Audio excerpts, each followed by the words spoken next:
Bonjour à tous, dans cette vidéo, pas d'exploit sportif, mais je vais vous parler d'échecs. En effet, je viens de dépasser les 1900 Elo sur chess.com et j'aimerais vous partager mon expérience, comment j'ai réussi à monter jusque-là, essayer de vous inspirer pour vous aussi vous dépasser dans ce magnifique jeu.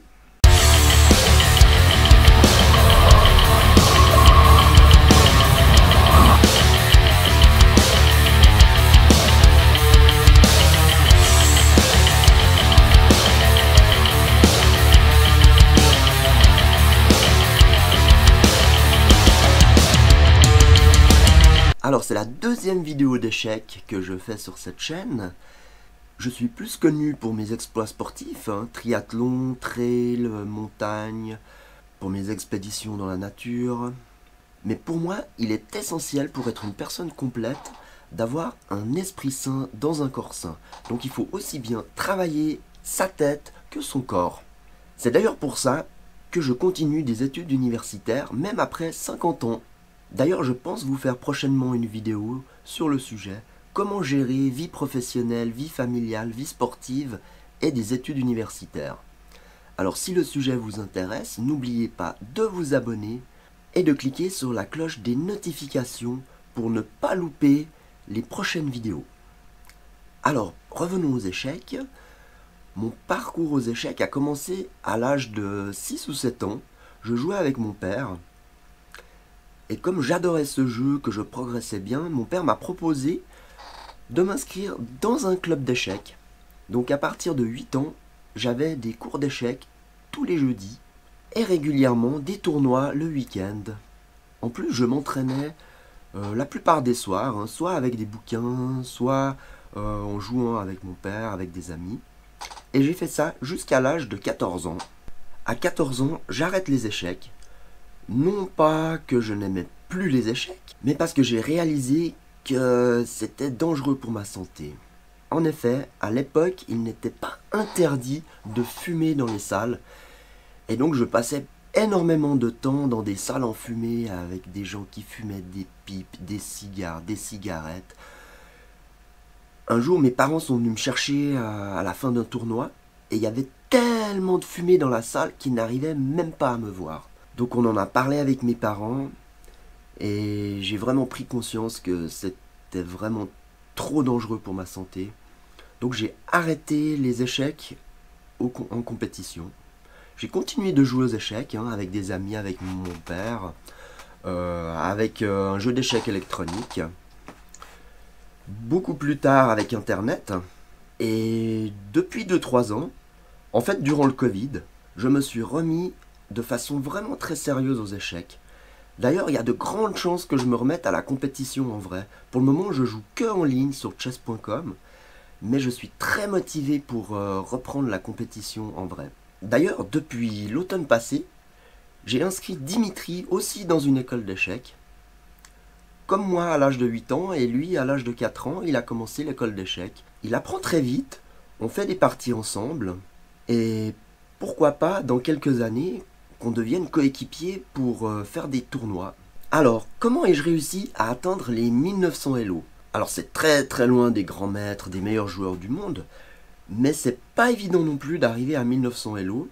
Ça m'a pris pas mal de temps, j'ai pas mal stagné pendant des périodes, et ce qui m'a fait vraiment progresser, c'est d'analyser mes parties, essayer de comprendre mes erreurs. J'ai aussi repris les théories des ouvertures. Je me suis concentré uniquement sur quelques ouvertures que j'aime bien, que je pratique, ainsi que les ouvertures où j'ai le plus de peine. Je regarde selon mes statistiques les ouvertures où je perds le plus souvent, j'essaye de les étudier un peu plus pour vraiment pas faire d'erreurs théoriques.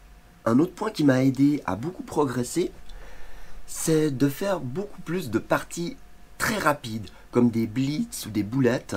Ça m'a appris à réfléchir plus vite, à mieux me concentrer. C'était mes deux points faibles. Je suis un plutôt bon stratège. Par contre, j'ai beaucoup de peine à me concentrer et je fais souvent des erreurs très stupides. Et en plus, je suis pas très très rapide. Mais à force de faire des parties boulettes avec 2 minutes par joueur, j'ai beaucoup progressé en vitesse. Alors, pour la suite de cette vidéo, j'aimerais partager avec vous la partie qui m'a fait dépasser les 1900 Elo. C'est une partie qui me tient d'autant plus à cœur que j'ai battu une défense française qui était l'une des ouvertures qui me posait le plus de problèmes. Alors, c'est parti. Donc, comme presque toujours, j'ai commencé avec E4. Et là, la défense française, c'est E6 qui a été joué. J'ai continué de façon classique avec D4. Ensuite, attaque sur D5. Et là, j'ai choisi la variante d'échange. Donc il m'a repris. On se retrouve les deux avec un pion au centre. Ensuite, je développe mon cavalier. Lui aussi. Je continue de développer du matériel. Et tout de suite au 5e coup, il est sorti un peu de la théorie. Pareil pour moi, je veux éviter qu'il avance trop avec son cavalier. Je développe mon 2e cavalier. Il développe son fou, je développe mon 2e fou. Petit roc, pareil pour moi. Il place sa tour au centre pour prendre le contrôle de la colonne centrale. J'avance ma dame pour que les tours puissent se voir. Et là, il attaque avec son cavalier. Son cavalier est trop fort là au centre, donc je l'échange. Il me reprend avec le pion, et là je vais devoir partir avec mon cavalier. Alors, l'ordinateur pense que c'est une erreur. J'aurais plutôt dû avancer avec mon cavalier. Mais lui-même aussi fait une petite erreur, il place son fou à un endroit que l'ordinateur trouve pas bon. Bon, un petit enchaînement de petites imprécisions. Et là, je prends le pion du centre pour vraiment dominer le centre. Il reprend. Là, je lui prends son fou car sa paire de fous était un peu trop forte. Il reprend donc avec sa tour, évidemment. Là, j'avance pour réactiver mon cavalier. Et là, il vient renforcer sa tour pour mettre de la pression sur la colonne E. Et voilà, mon premier coup brillant. Je sacrifie mon fou en H6. Et là, il fait une grosse erreur. Il reprend mon fou, ce qui va me permettre d'attaquer de façon très agressive. Hop. Je fais échec avec mon cavalier. Et là, je vais pouvoir gagner sa dame. Alors, a priori, je pouvais faire beaucoup mieux. Je pouvais faire une fourchette avec mon cavalier. Mais c'est déjà bien de prendre sa dame. Donc, il est obligé de prendre. Je le prends. Et j'ai vraiment un net avantage. Alors là, selon l'ordinateur, je commets une erreur. J'aurais pu attaquer avec ma dame. Mais lui aussi commet une grosse erreur. Donc j'avance maintenant ma dame pour continuer à attaquer. Il vient protéger son cavalier. Je continue d'attaquer. Il peut pas me prendre ma dame car elle est clouée par la tour. Et là je vais pouvoir gagner encore du matériel. Échec. S'il bouge son roi, je peux lui prendre sa tour. Donc il bloque l'échec. Mais je vais pouvoir lui prendre son cavalier. Et voilà, il échange les tours. Je me retrouve avec une dame et 3 pions contre une tour et un fou. C'est presque impossible de perdre, sauf grave erreur. Il attaque mon pion. Je le protège. Il attaque ma dame. Je lui cloue son fou. Et maintenant, la victoire n'est plus qu'une question de temps. Je vais progressivement avancer mes pions, faire une dame de plus, et je vais gagner.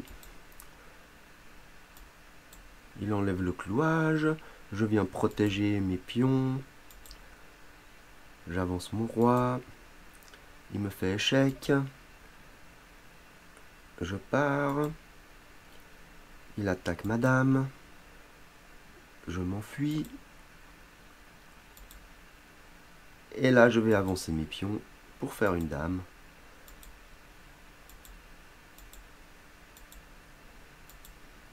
Voilà, il veut essayer d'attaquer ma dame avec une découverte.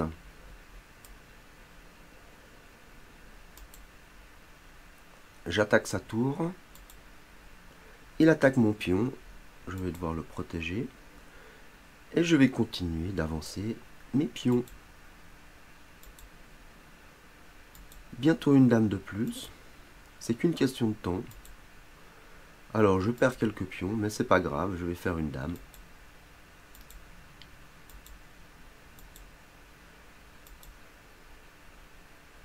Il va encore me manger quelques pions.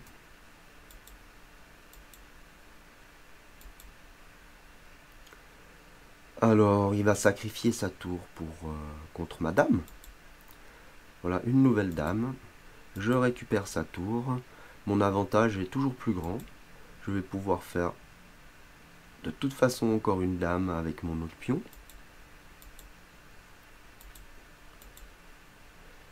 Il va sacrifier son fou pour pas que j'aie deux dames.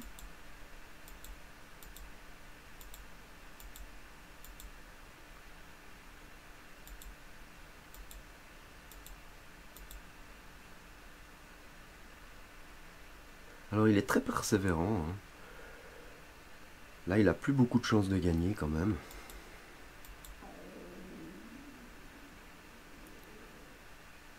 Surtout quand il me reste autant de temps.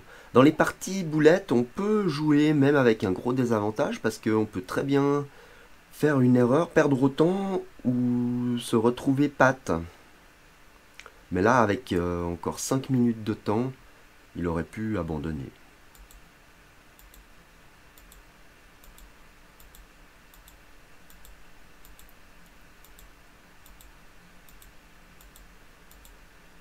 Voilà, donc je vais faire échec et mat avec un baiser de la mort, pion et dame.